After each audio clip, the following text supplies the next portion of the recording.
Good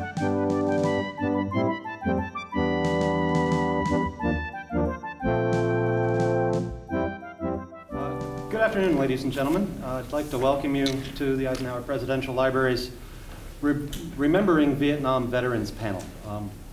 In our earlier panel today, we talked about policy and kind of the history. Today's panel, with 4 Vietnam veterans, we're going to talk more about their personal experiences both in Vietnam and after the war. I'd like to briefly introduce you to each of them. Seated next to me is Mr. David Haight. He's from Elk City, Oklahoma. He served in the U.S. Army from 1966 to 1968. He was with the 1st Air Cavalry Division based in An Key in central Vietnam. Next to him is Mr. Mac Teasley. Mac is a 1966 ROTC graduate of Kansas State University. Yay. He served in the 7th Air Force at Ton Son Nut Air Base in Saigon in 1970 and 71. Next to him is Mr. David Herman.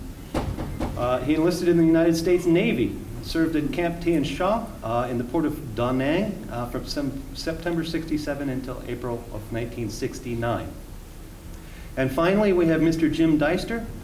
He is from Ulysses, Kansas. He was drafted into the U.S. Army in 1966 and served with the 9th Infantry Division in the Mekong Delta area of South Vietnam.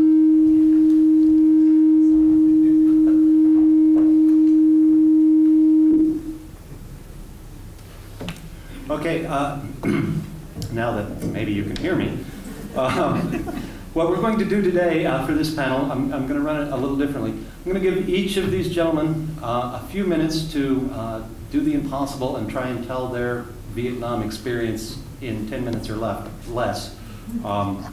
If there's any time at the end, there should be a few minutes left, then we will take questions about their service. So we're going to start with Mr. Haight, who was in the 1st Air Cavalry Division in central Vietnam. And can we do a mic check to see if your mic is on? Yeah, sounds like it. Yeah, okay.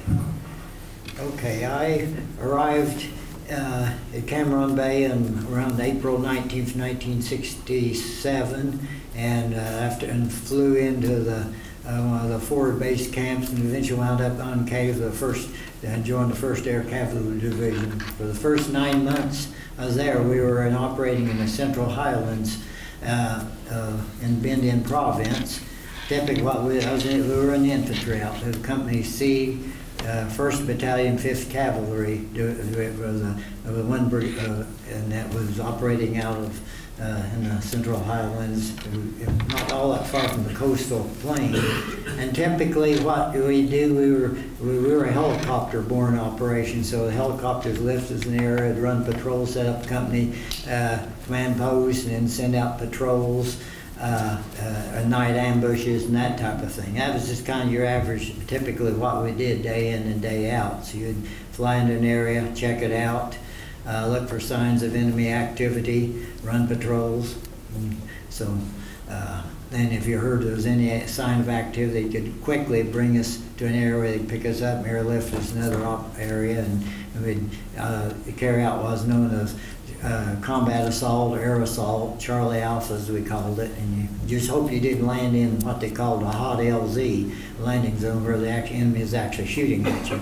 I didn't have that experience, but many of my brethren over there did. That was bad. You get in there and they're shooting at you before you get off the helicopter. I think that some places that happened.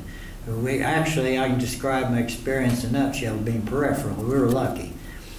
6 months before I came to the unit, my unit had one platoon lured into an ambush and entirely wiped out in the area pretty close to the Idrain Valley. And about a month before I got there, they were pinned down and had some casualties killed.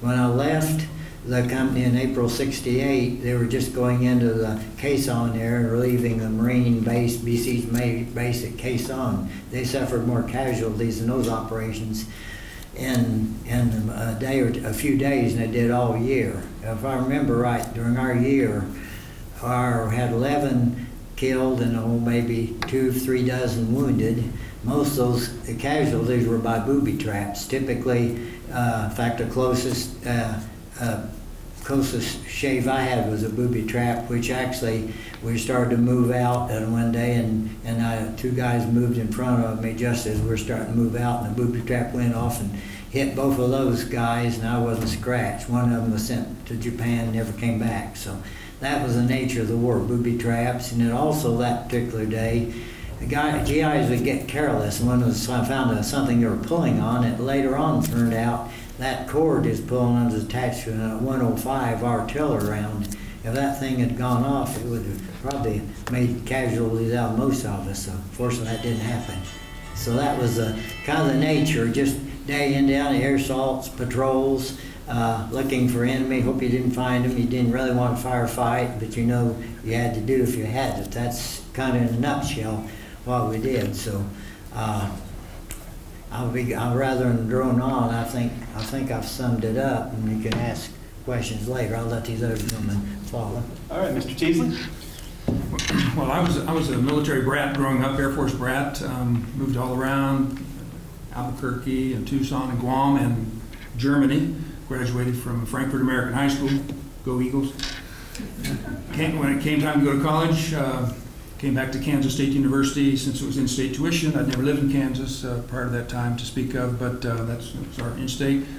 I was in ROTC, which at that point at land grant college, you were in ROTC the first 2 years whether you wanted to be or not, and I wanted to be because I was going to be an Air Force jet pilot. That was what I was going to do for a living. And in fact, when I graduated, got my commission, I had orders to Enid, Oklahoma, at Advanced Air Force Base, but then I took my physical, and my left eye was 20/30, so there went pilot training. So they said, well, how about intelligence school? And I said, okay, intelligence school. So I went to Lowry Air Force Base in Denver for 7 months, learning photo interpretation and targeteering and radar predictions and aircrew debriefings and that sort of thing. And then as luck would have it, my first assignment, this was in 1967 when I finished intelligence school, it was Germany, because I had a degree in German, so the Air Force was doing something right. And my wife happened to be from Germany too. I met her there earlier.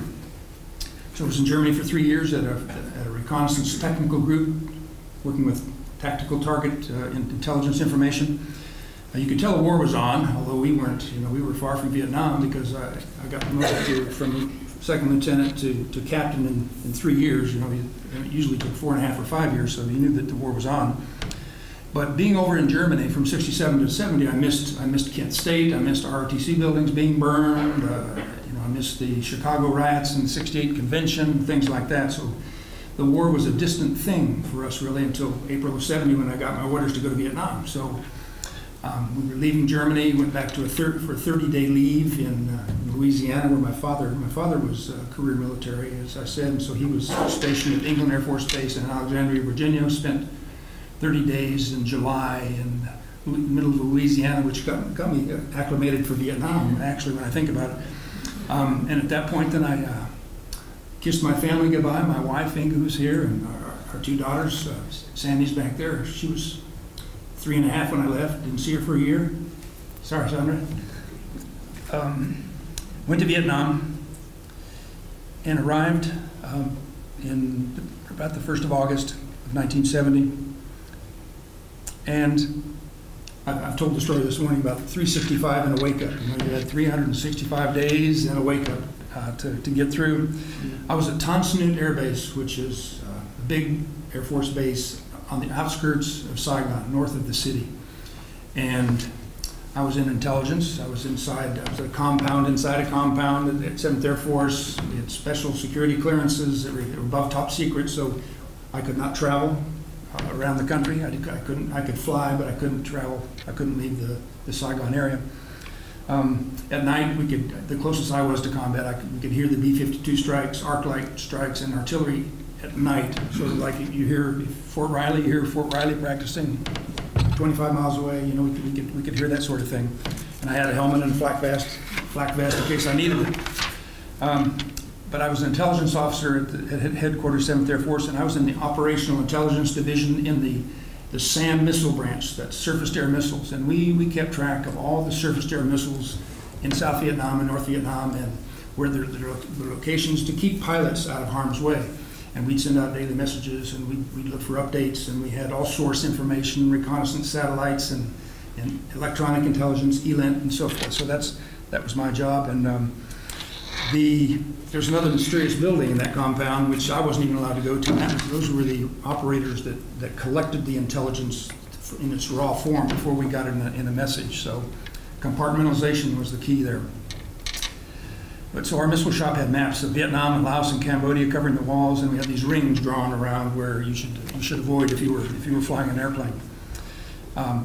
One of the other sources we got, of course, was aircrew sightings. And I remember one time I came in and they said, "Teasley, you're flying to Vung Tau, which was about a 45-minute flight away in a Caribou, and you're gonna interview a couple of Australian pilot navigator who've been shot down by a SAM and find out what the heck happened." So I flew, taking off a spiral takeoff and landed and went to the hospital, and they had been told that I was coming, and I said, "I'm from 7th Air Force Intelligence. I just want to find out more details." And the two Aussie flying officers were in their beds. One of them had a broken limb, and they were bruised, and they'd probably been there 2 or 3 days. I think they found it a little curious that the U.S. Air Force would send this intelligence weenie, down there to talk to them. And so I debriefed them, found out the location on the map, where it was, and so forth. And then I asked them a series of questions. Did you have any warning of the missile firing? And they said no. And are you sure it was a SAM? Yes. How do you know? Because they said, well, we saw the telephone pole coming up. That's what it looked like, a telephone pole. And I said, I'm from the intel shop that tracks these SAMs at headquarters 7th Air Force. We didn't have this one on our order of battle. And they said, I guess you better add it. So that was it. And I went back and we duly added it, and we briefed the generals on that. But that was the kind of intelligence information we were getting. About halfway through my tour, I was transferred to another shop where I became the 7th Air Force bagman. I hand carried the most sensitive intelligence information to the generals and to the senior colonels. We had a conference room where they got their briefings, but it was only cleared up to the top secret level, and we had intelligence that was special access. And so every day I would come in at 5 a.m. and we would put this book together. There was a large intelligence staff that did the work, most of the work. I was sort of the editor, and I would brief myself on the book, and then I would, in a nondescript briefcase, walk around the 7th Air Force compound to the 4-star general, the 3-star general, the 2-star general, and some senior colonels. It took me a couple of hours to make the rounds. I would stand in front of their desk and hand them this binder book, and they would go through it and read the information that was being duly reported. And the types of things they were interested in was, we had listening devices along the Ho Chi Minh Trail, so maybe the number of trucks that were going by, and if there were any conversations that we'd intercepted where they said, oh, the B-52s strike last night and destroyed our rice supply, and we're having to get it from the neighboring Bin Tram. Any positive words of the impact of our bombing campaign is what we were looking for, and then signs that morale was down and so forth. Or if this happened very rarely, but we would hear reports of an American POW being moved north of the Ho Chi Minh Trail to Hanoi. So there was that too. So those were the kind of things that we talked, and it was very interesting. And then I would, in the briefing, when I was through carrying the briefing book around, I would go back into the intel shop, and the process would start all over again, 7 days a week, from 5 a.m. to 7 p.m. It was but it was just a little piece of intelligence information that the command staff needed there. General Lucius Clay was the 4-star general, and Lucius Clay Jr., his father was an Eisenhower contemporary. He was in charge of the Berlin airlift, for example, in Germany. So that was kind of, I didn't know at the time I was going to end up at the Eisenhower Library, but it's one of those little ironies.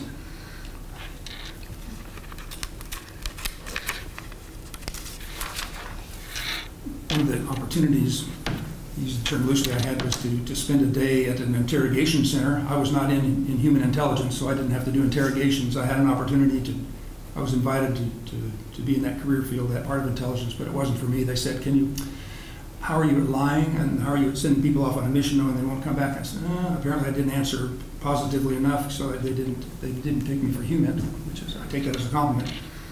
But I went to the joint U.S. Republic of Vietnam Interrogation Center in Saigon, and that was kind of it was a degrading. You open these steel cages, and there would be Viet Cong prisoner and they're crouched, like only Vietnamese can crouch, you know, not wanting to look you in the eye, you know, just because the South Vietnamese were in charge of this place, so they were probably being beaten and tortured, who knows. And then we got to see interrogation going on, and there was a Vietnamese translator wearing the áo đai, you know, the Vietnamese costume, translating while the American soldier was interrogating the prisoner. So that was an interesting interesting exercise that was going on, and I'm sure it was the kind of stuff that was going on at Guantanamo probably too. Another place I got to visit and see firsthand was a document exploitation center in Saigon, where it was a big warehouse, table after table strewn with captured war documentation taken from dead soldiers, dead Vietnamese soldiers, North Vietnamese and Viet Cong, diaries, letters, you know, orders, things like that. And the Americans and the Vietnamese were going through it looking for tactical intelligence and strategic intelligence about what kind of information would be helpful. I think it was a challenging year, a long year, but I feel pride in what I did, and growing pride the older I get. So I was glad to have served, and I would have gladly been a pilot, but intelligence was not a bad career field either. And I did stay in for 25 more years when I got back in the intelligence career field in the Air Force Reserve. So it's been good. Ironically, my father was he was not in Vietnam. He was in Thailand 3 years before I was. He was a munitions officer. So our war support effort was kind of a family affair. So. All right, next up, Mr. Herman, giving us the story from the Navy perspective. Yes, I joined the Navy in 1966 in June, right out of high school. And I went to boot camp. I didn't go to boot camp until October of that year because the Navy, there were so many people joining the Navy, I didn't want to be drafted, so I joined the Navy. And anyway, so I didn't get to go till October. The 90-day delayed program was going way too far for me. We worked on ranches, and so we got done with all the ranching and stuff, and I finally called my recruiter and said, hey, look, you got to get me out of here. I'm going someplace else. And so he called, told me that it would just take a few minutes. He'd call me back. He called me back. He put together 100 young boys from Kansas to make up a company in San Diego. And so we all went together to San Diego. When we got to San Diego, after going down to Kansas City and being inspected there, which was kind of unusual too, because you know, they had the draft on. And anyway, after the inspection and everything, a Marine DI comes in and he goes, everybody count off the fives, 1, 2, 3, 4, 5, 1, 2, 3, 4, 5. He goes, all right, all number 5s, 2 steps forward. They all step forward, join the Marine Corps, men this way.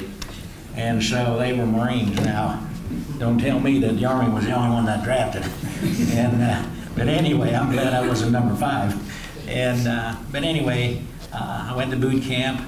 Got out of boot camp. I got selected to go to supply school. I went back to San Diego then after going home for 2 weeks, and went to supply school. A guy by the name of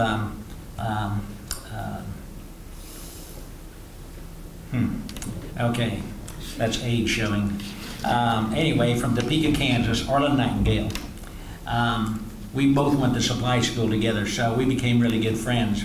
We decided that, hey, look, let's see how long we can stay together in the Navy, okay? And so we did. I mean, we both volunteered for submarine duty because you have to volunteer for that. They don't pick people for that. Well, I flunked my physical in San Diego to go to sub school because sub school is in Groton, Connecticut. And he passed his. Well, the orders came out. He was going to Da Nang, Vietnam. I'm going to sub school. So I went to sub school. That's the way the government works, and at least the Navy. And then when I get there, they go, what the hell are you doing here? And I said, well, I'm following these orders right here. It says get here. And so I'm here. So anyway, I failed my physical there. They never tell you why. And I was there for 3 months. And so personnel comes down. They say, well, now you have to leave here. I worked with the base master at arms, which was really great duty. My my place where I stayed was in the brig. I had my own cell and stuff, but it wasn't locked. And anyway, so I worked with him. Well, he tried everything to keep me, but he would take me around. Every morning we'd get done in the office. I'd have to count all the prisoners and make out a government form about that thick and on a typewriter. And so we'd drive around the basement, check everything around on the base. Well, I had a secret clearance, but I didn't have a top secret clearance. To get down on the real base, you had to have a top secret clearance, but he told me, he said, Herm, don't worry about that. Hang on, man, you're going with me. And so we'd go down on the lower base, which was really cool. And so after that, I had to leave there. I went to personnel, and there was a lady that waited on me. There's about 50 women working in this personnel office. And she goes, what can I do for you? And I said, well, I need to make out a dream sheet. In the Navy, they were called dream sheets. And if you volunteered for things, I always got what I wanted. I volunteered for everything.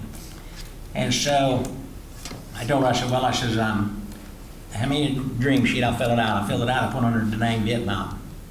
And oh my gosh, this lady cried and cried and cried and tried to talk me out of going to Da Nang. She goes, oh my God, son, everybody's dying over there. I said, not everybody. And anyway, so I told her, I said, well, I'm not changing my mind. I said, so let's get this on. And so anyway, so we filled them all out. I had to go back to Little Creek, Virginia, because they had insurgency training there, counterinsurgency training, which all that amounted to is if you get caught and you have to go to a POW camp, they taught you what to do. And I'm not going to bore you with that, but that's an interesting story here too. But anyway, so after that, I finally wound up in Da Nang, Vietnam. When I got there, I looked up Arlen, and he asked me what the hell I was doing there. I said, well, we tried to stay together for 4 years, so, you know. And so anyway, he worked in the supply. The Navy had a big supply operations there, of course, and that's where he worked. It was in a huge building. And I was stationed at Camp Tenshaw, which is a naval base on a little island, you might say. It's kind of on the end of a peninsula out of Da Nang there. And so my job then, after a couple of weeks there in TDY, I got selected to go to a place called Bridge Ramp, which that was a place where we loaded YFUs, which I have a boat here. It says YFU 82 on there. Now, I don't know, but only the Navy could do this. They are if you look them up, they're a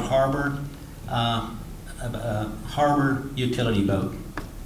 Where YFU came from, I don't know. But anyway, we loaded those with ammo, with all the stuff that the Marines could use up on the DMZ. I mean, whatever the Marines wanted up there, the Marines got. I'm telling you, I don't know if you all watch MASH.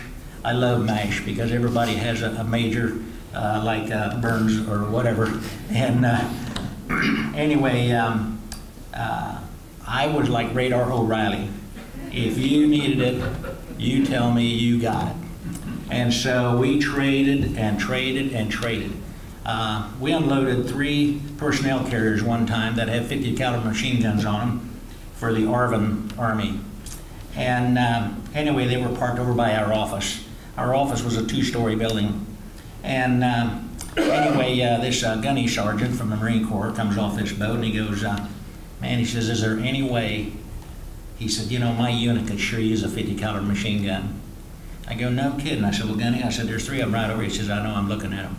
And I go, well, I'll tell you what. I said, now, the Arvin, the Vietnamese, I said, they crawl down inside at midnight. I said, and they sack out. I said, you know, us in the United States military, we watch even a bucket of sand for 24/7. And I said, so, I said, you can have all 3 of them if you can get them off of there. Well, the next morning I went to work and they were all 3 gone. And of course, who came to see me was an Army general and the general of the Arvin Army. And but I had a really nice lieutenant and a chief. The lieutenant, his name was Slack, S-L-A-C-K, and that's exactly what he was. He was really great. And I was getting my keister ring from this general and this Arvin general. I didn't even know what the hell he was calling me. But anyway, and I was threatened that I was going to wind up in Portsmouth Naval Prison. Well, when that came out of the general's mouth, Lieutenant Slack goes, oh, whoa, whoa, whoa, whoa, wait a minute. He goes, Herman, you go back to work. I'll take care of this. Thank you, sir. I went back to work. I had the first slip. They were slips, they were called, because you could run the boat in there. You could let the ramp down on the boat, and we could drive on with a forklift, and we could load anything on there we wanted to. And we could load tanks. We unloaded tanks. A lot of the retrograde stuff that got shot up and blown up by on the Marine side, up on the DMZ and around Quezon and Hawaii and all those places up in there. We unloaded it with big forklifts, and we had 4 Marines that were supposed to be taking care of us at their own site in the back, and then we'd load all this stuff on the LSTs, and it would go back to Okinawa to be repaired. Whatever couldn't be repaired there, go to Barstow, California, and be repaired there. Marines didn't get anything new. In fact, when I got to Vietnam, they were using M14s.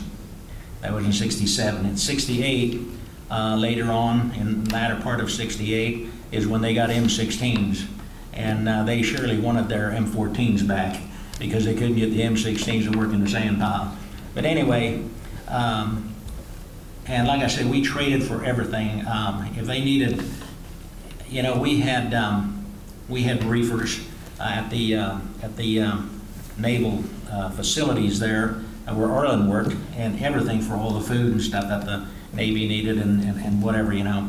We had huge warehouses where I was at that we had stockpiled, like everybody loves these sea rations and stuff, but all kinds of stuff.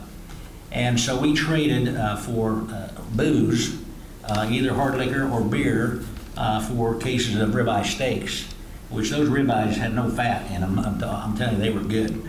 And so a lot of the Marines, they got to know me really well. And so I traded a lot of stuff with them. Whatever they needed, I'm telling you, I got. We had an Army unit come by one time with some tanks. There was a row of tanks. Well, one of them ran a track off right beside us. Well, we had a bunch of tanks in the back that belonged to the Marine Corps, and they go, hey, can we go back there and take some? You know, you're never going to get by those Marines back there, let me tell you, unless you want to die here. This is not the place. But I said, across the river over there, you see that brand new tank sitting in that junkyard over there? Yeah, what the hell's that doing over there? I said, well, that is salvage. I said, it's just like everything else. If your unit doesn't have the money to buy a new tank, you're not getting a new tank, but they will buy you a piece of track. And I said, but I'll tell you what, I said, if you can get across that river over there, I said, you can have all the track you want. Well, the next morning I got to work, and lo and behold, the track was missing, and so was the tank. And so, anyway, that's how I worked over there. I worked, we worked 12-hour days, and then at the end of the month, we swapped and ran 18-hour days, and then who was on a day shift then went to nights, and that's how we did this. We had and when you work nights, in the daytime nobody messed with you, but at nights, the VC or whoever it was, they were always shooting at us. Now, as time went on, I kind of figured out why they were shooting at us, because they never hit anything. Okay, but once in a while you could hear the bullets whizzing by, you know, and I tell everybody, now you either get on the ground or, you know, get ventilation somewhere. And but we had a row. It was about a half a block south of us, and then about 2 blocks over, there was a whole bunch of hooches that were over there, and that's where all the firing was coming from. And of course, across the road from us, there was a swamp out there, and way out in the middle of that swamp was a tower, and there was a Vietnamese in there, but I don't know what the heck he ever did. I never saw him fire anything, but I do remember some mortars being shot out there, and tried to blow the thing out of the water, but they weren't good enough to do that. But anyway, the hooches were sitting over there, and they kept shooting at us. So some of the guys, we got together and told the lieutenant, hey, look, man, can't you do anything about that over there? I said, you know, we got the Marines around here someplace. The 1st Marine Division is on the other side of the airport out here. And I said, man, can't we do something? Well, the next day there was a tank that went down and drove right through every one of them and mashed them all. And we never had nobody shoot at us then. And so that had to be where they was at.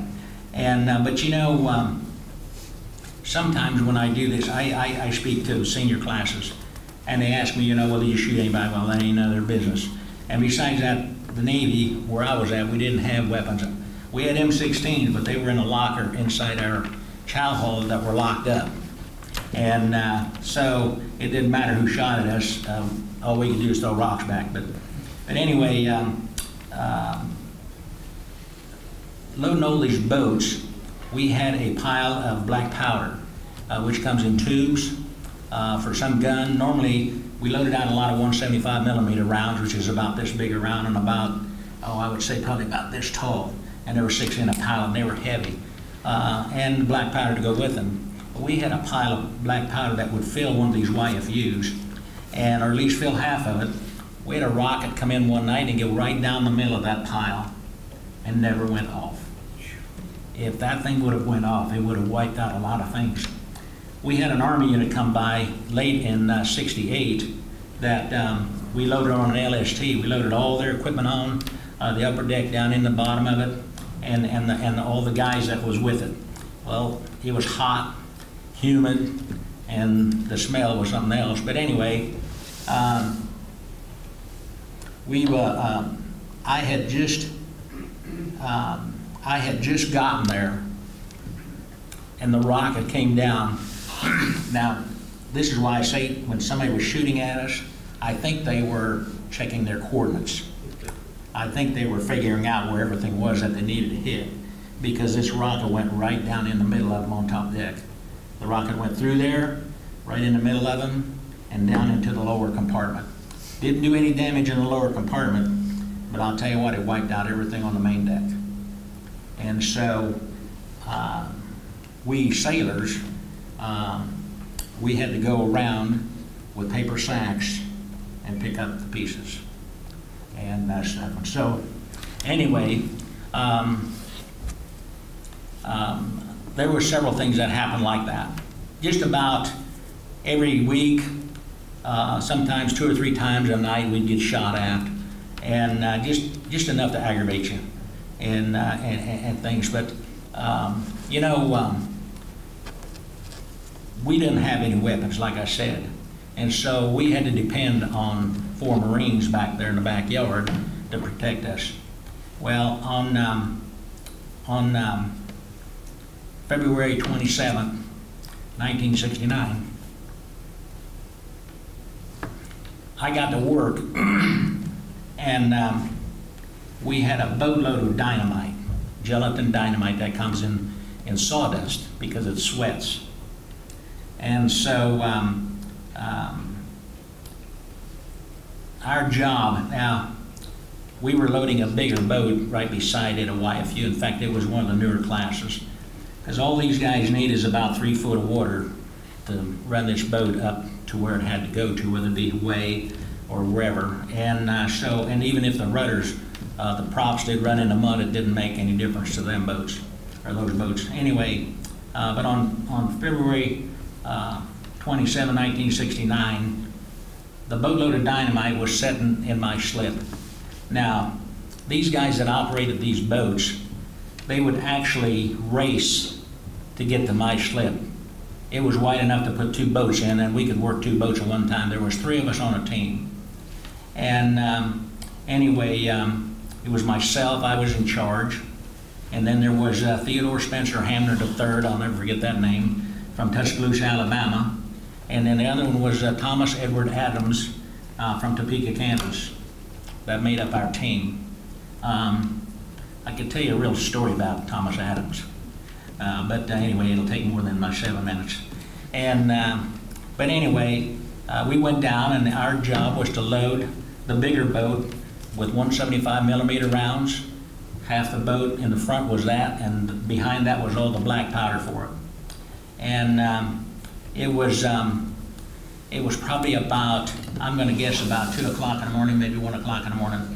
But anyway, when we got to work, why, I asked the chief, I said, well, what do we got to do tonight? And he said, well, all you guys have is that big boat down there to load with 175 millimeters and black powder.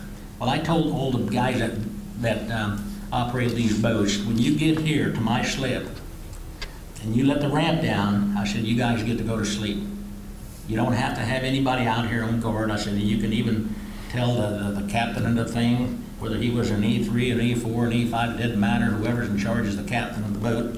And I said, because I said, I'll take care of you, because the biggest thing everybody's always worried about is beaching the boat. And if you've ever tried to get a flat bottom boat off of a beach, that's a job.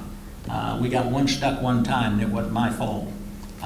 He was on another one and another crew, and it took about 4 hours to get that boat off the beach because it's a flat bottom. You have to break that that vacuum, and the line is made out of the line is made out of nylon, and it's about this big around. And at night it sparkles because all the little nylon things are breaking and stuff. But they did get it off there. Well, we loaded that boat, and it was about I'm going to say probably it might be 2 o'clock or something like that. I don't know. It happened so fast.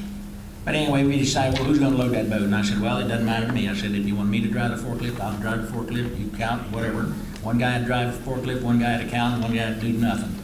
And so they said, well, but the other guy had to make out the paperwork. I said, well, I don't care. They go, well, I'll drive. So Theodore, Thomas Adams, he drove the forklift. Theodore counted. I was supposed to do the manifest, because everything left there with the manifest. Well, that was the last time I saw him, because the first rocket that came in hit the dynamite boat. That was a semi-loaded dynamite. And I'm telling you, the guys at the other end of the pier, they said, man, that boat came up out of the water and it just disintegrated. I mean, it blew every place. And the YFU that we were loading, which is like this one here in the picture, it was almost done being loaded. You couldn't find a round. You couldn't find the front half of the boat. The front half of the boat just blew right off, broke right off in front of the superstructure, and it slid halfway up the pier.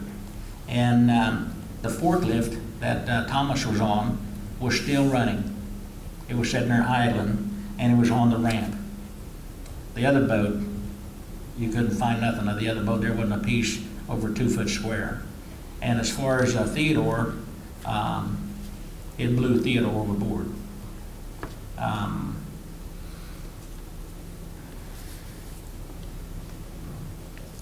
He came floating in 3 days later.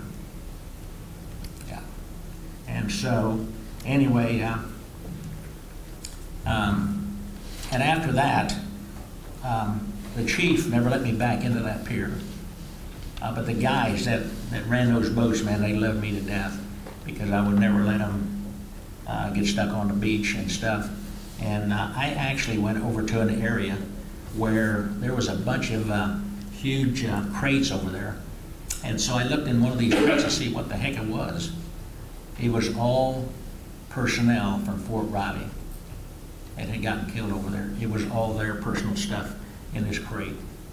And I said, now wait a minute, why is this sitting here? Get this thing moving. And so we did. We loaded it all up.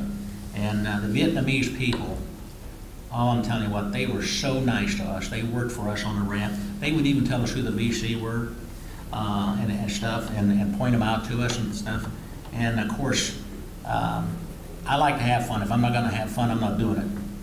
And so I gave all the mama sons crap about everything.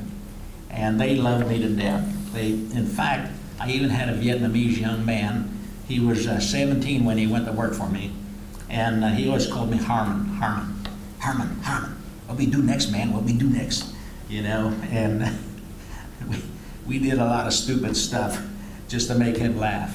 And I always told my wife, if there was anybody that I would have loved to bring back here, it would have been him, because he was really a great kid, and he got drafted, but he had 11 fingers. He had 2 thumbs on this hand. It grew out here and made a 90-degree turn here. And they told me that when he got drafted, that they would chop that off. And he was only supposed to have 10. And I always told him that, man, I could have used you in school. Sometimes I needed another number or another finger to help count and stuff. And so, but we had a great time. And I never saw him after he got drafted. And but he was a great young man. And you know, the people of South Vietnam, they were just tremendous people. I'm telling you, you could give them a 2x4 and they could build something out of it. And they did all of our shoring on our boats to keep the load where it was supposed to be and stuff and everything. And they always told us that if you get to feeling sorry for yourself when you're over here, then why don't you go out here to the Nang Hospital and watch the helicopters come in? You'll get over that. and they weren't lying. I never went out there. There was a lot of guys on the ramp when we got hit that night that boat blew up. We had all those tin big warehouses over there.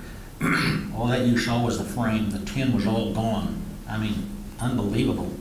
It tore everything up. The two-story building that was our office was no taller than from this table to the floor. And it was level. We were inside of that, and it was on top of us. And we found enough. I was laying on the deck. I don't know how long I was unconscious, and because something hit me in the side of the head here. And anyway, when I came to, I had a hold of somebody's foot. And so I shook it, and I said, "Is this attached?"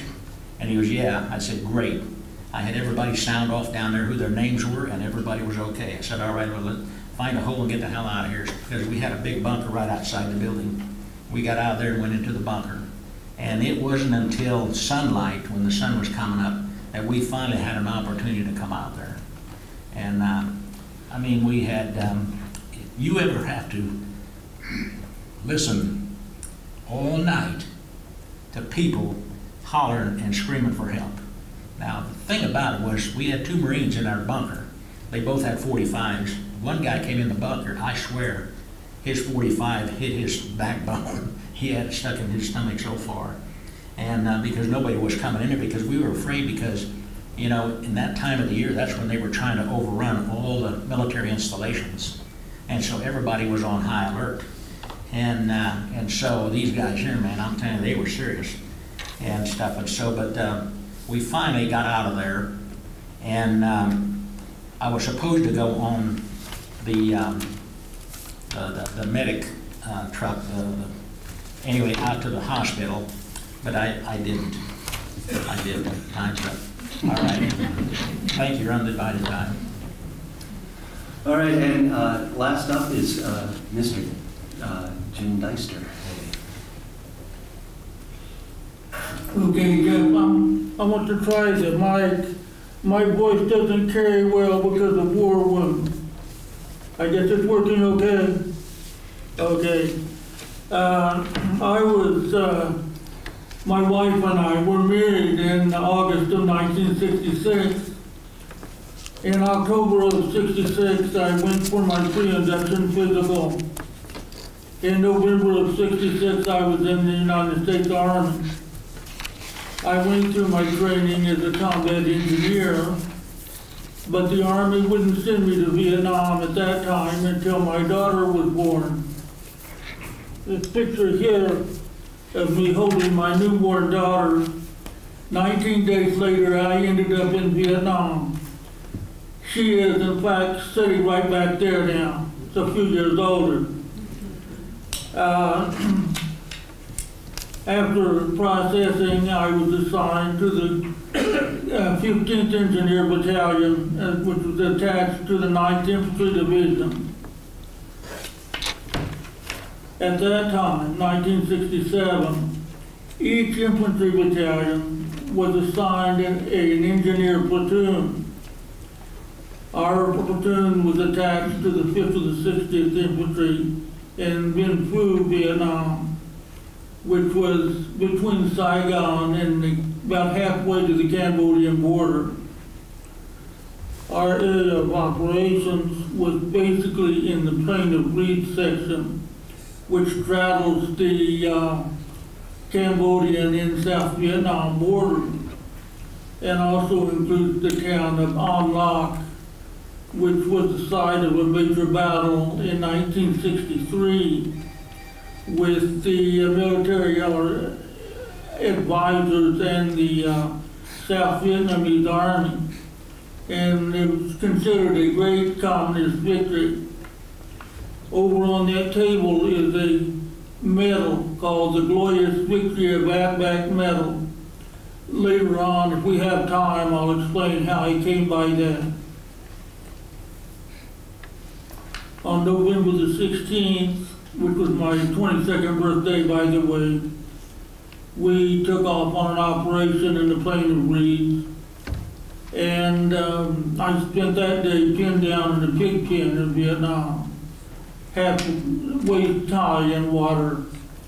One of my most memorable birthdays. 2 days later, on the 18th, we joined the recon platoon of our battalion across a large canal from a remote fire support base. And during the night, the VC probed our lines. The LP shot a VC.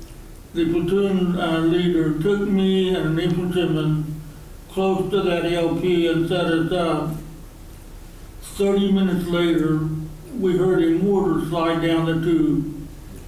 When the mortar hit over in the artillery section, they started a massive ground attack. My thought was to get back to my guys where I was originally at. On the way, I got shot the first time. It knocked me down. And as the enemy kept running by me, I thought, oh, these aren't the ragtag VC that we usually are fighting. These are main force and NVA with little backpacks, pith helmets, and AK-47.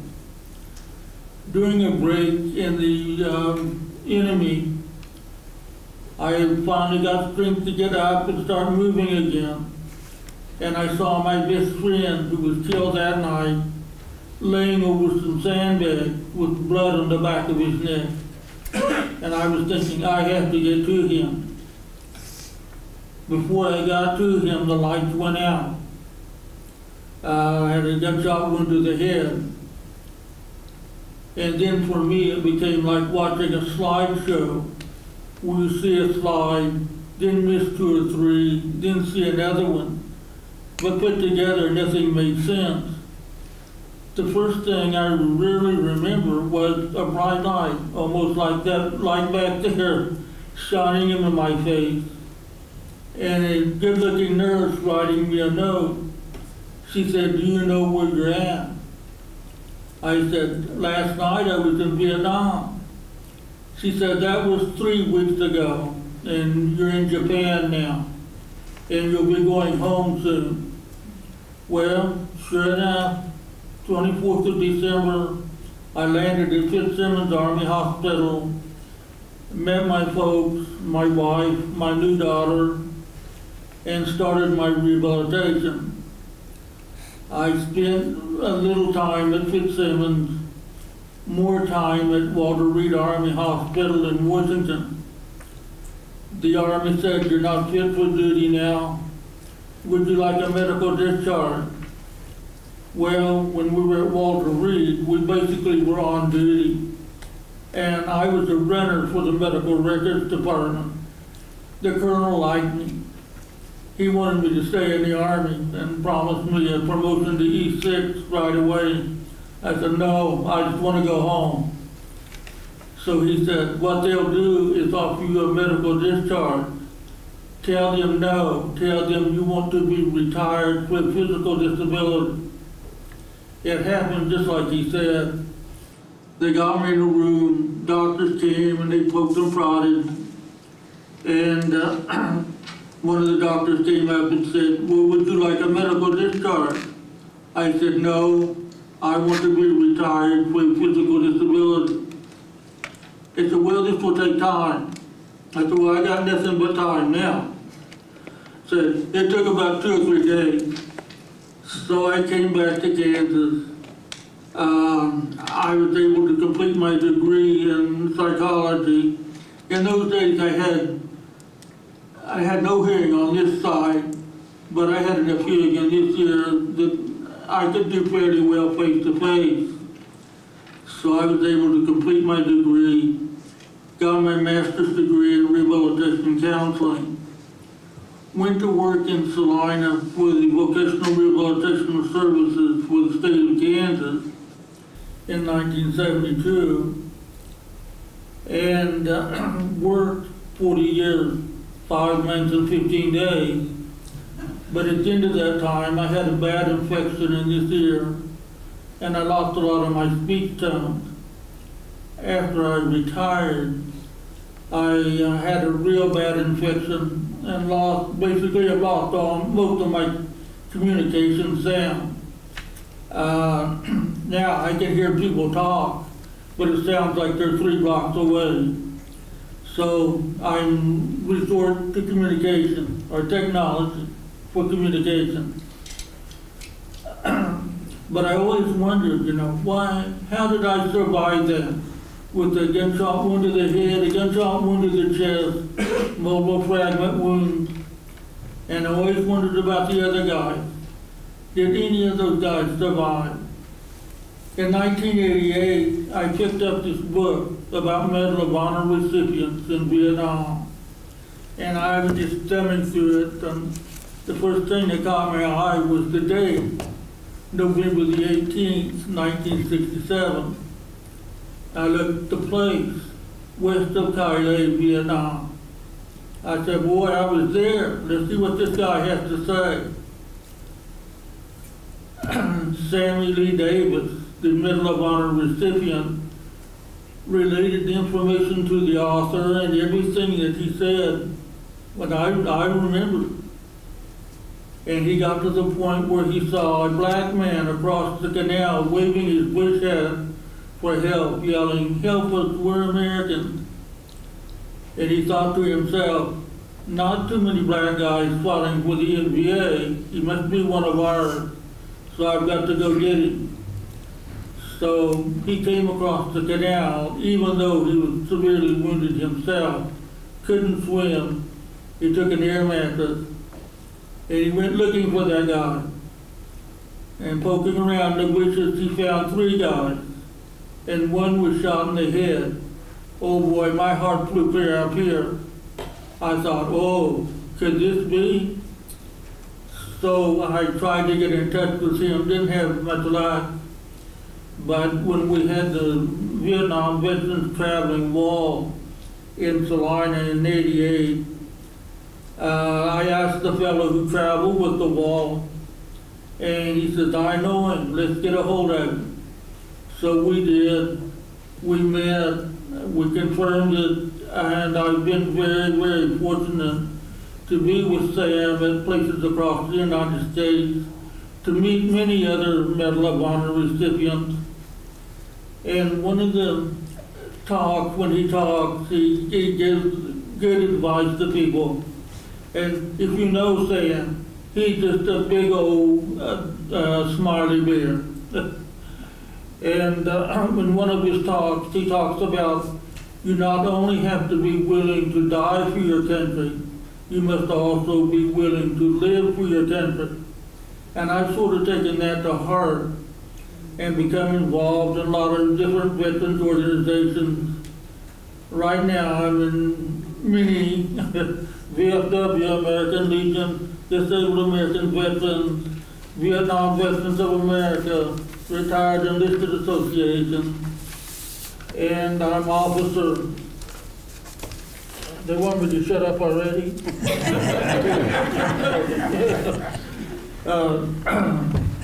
I'm currently the president of our local Vietnam Veterans of America chapter.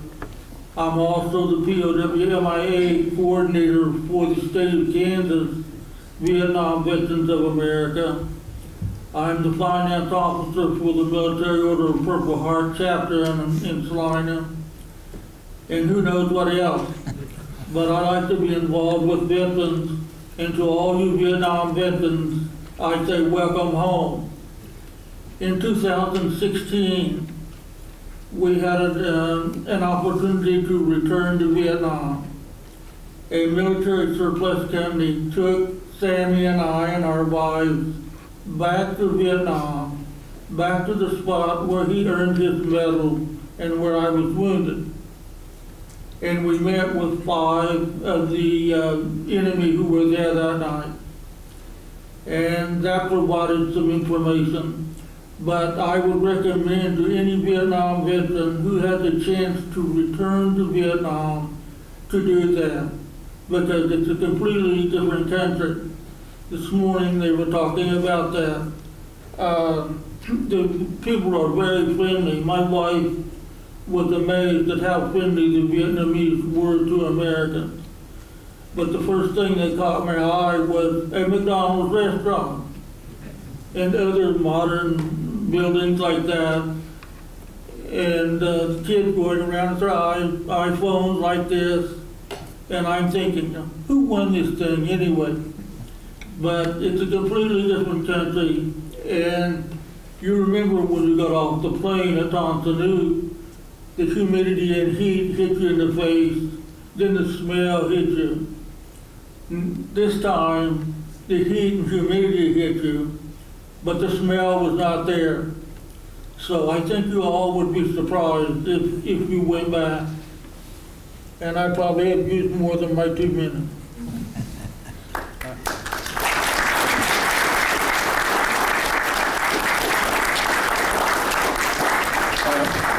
We just have a couple minutes left. If there are any questions from the audience, and if you have them for any specific members of the panel, please include the panelist's name as well.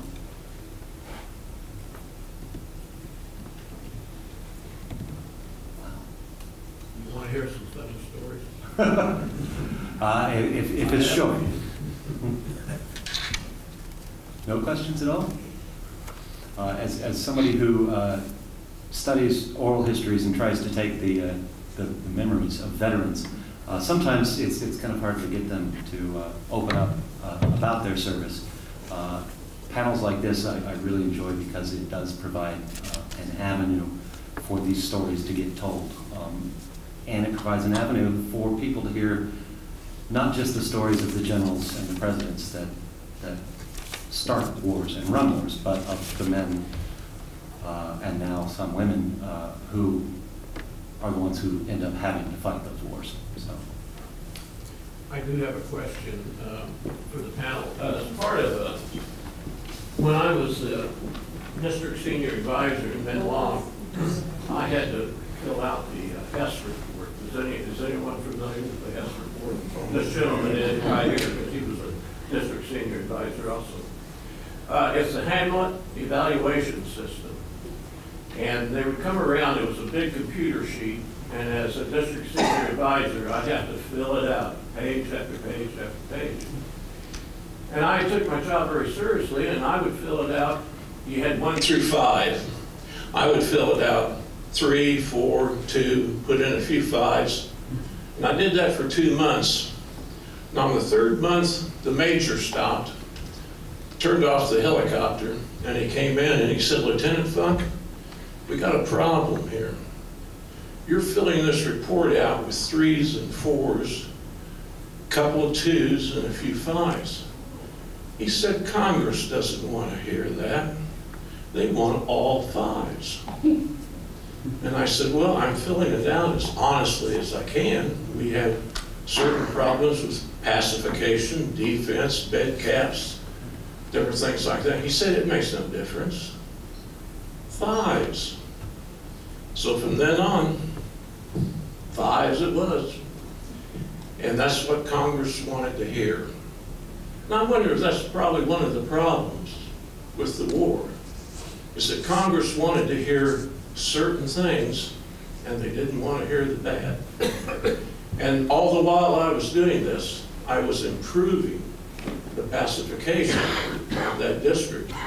But I was not willing, in my mind, to put all 5s. I was doing it honestly. And then they quit doing the Hamlet evaluation system. I think they discarded it or whatever. But I have a couple other stories, some humorous stories. Part of my job was to run an intelligence team. And so one day we captured a Viet Cong paymaster. He was out paying his troops. And I said, "What are you paying them with?" And I looked down, he was paying them with Monopoly money. His girlfriend worked at the PX and on base at an officers club, and she would steal the Monopoly money, give it to him, and he would pay his troops with Monopoly money. And I thought, how are they going to spend Monopoly money, and where are they going to spend it? The other thing we had a problem with, we had an artillery base, Americal. I was in the Americal portion in 2nd Corps. And we had a drug problem on the base.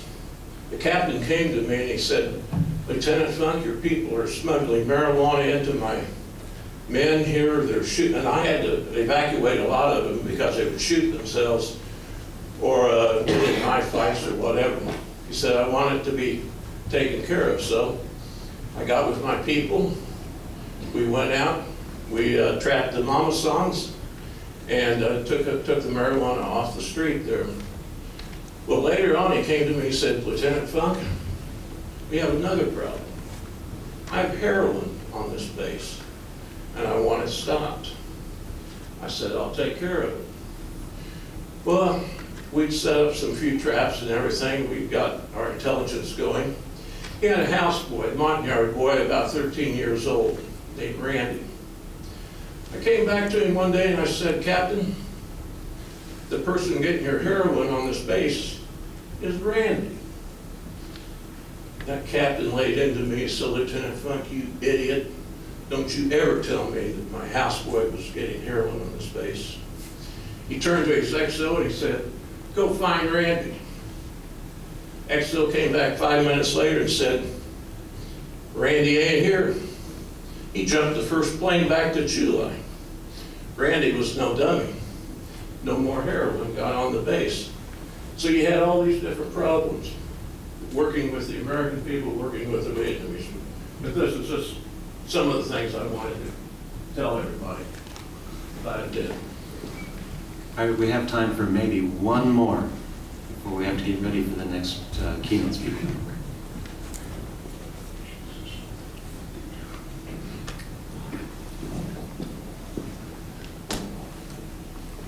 I really appreciate Bob Hope. That's the first time I ever got to see Bob Hope was when I was at Fubai.